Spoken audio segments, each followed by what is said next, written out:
question T है जड़े व्यक्ति 900 मीटर लंब रास्ता को 5 मिनिट अतिक्रम करे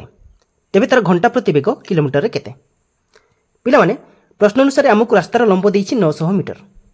लंब बा डिस्टेंस देइछि आमको 900 मीटर आ रास्ता को अतिक्रम करिवार समय भी देइछि 5 मिनिट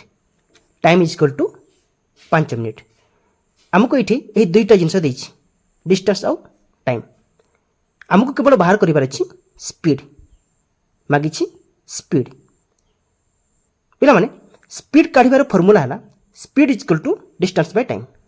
बा ओडिया रे बेग समान दूरत्व विभक्त को समय आमको एठी डिस्टेंस देइछि 900 मीटर डिवाइडेड बाय टाइम देइछि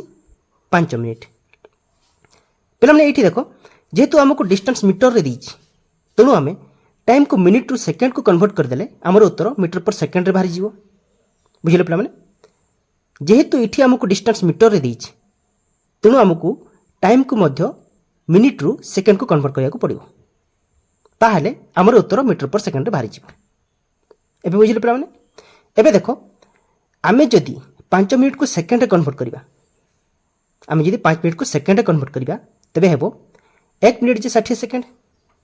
तबे 5 मिनिट को हेबो 5 गुणन 60 समान 300 सेकंड हमर बाहरला 5 मिनिट को हेला 300 सेकंड एबे पिला माने फार्मूला को देखो हमको डिस्टेंस देछि 900 मीटर और टाइम देछि 5 मिनिट समान 300 सेकंड बुझिले पिला माने तेबे स्पीड इज इक्वल टू हेबो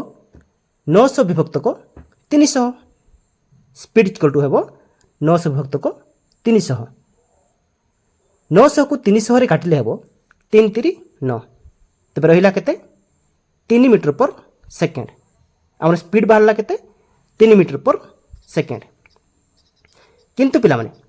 हमको क्वेश्चन रे व्यक्तिर स्पीड मागिछि किलोमीटर पर आवर रे एठी तो हम आंसर बाहर करू मीटर पर सेकंड रे किंतु हमको मागिछि किलोमीटर पर आवर रे केमिति करिबा तेबे हमको एही 3 मीटर पर सेकंड को किलोमीटर पर आवर रे कन्वर्ट करिया को पड़िबो बुझिले पिला माने एही 3 मीटर पर सेकंड को किलोमीटर पर आवर कन्वर्ट करिया को पड़िबो केमिति करिबा पिला माने आमे जदी 3 मीटर पर सेकंड को 18 विभक्त को 5 रे गुणी देबा तेबे ताहा किलोमीटर पर आवर रे कन्वर्ट हो जिवो बुझिले पिला माने आमे जदी एही 3 मीटर पर सेकंड को 18 विभक्त को 5 रे गुणी देबा तेबे ताहा किलोमीटर पर आवर कन्वर्ट हो जिवो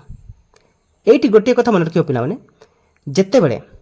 मीटर पर सेकंड रो किलोमीटर पर आवर को कन्वर्ट करा जाय सेते 18 विभक्त को 5 रे गुणा जाय आउ जत्ते बेले kilometre per our row metre per second को कन्वर्ट करा जाय सेते 5 विभक्त को 18 रे गुणा जाय एटा हला फार्मूला बुझिले पिला माने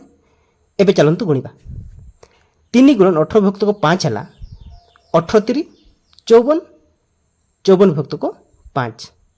54 को 5 रे काटले हेबो 10.8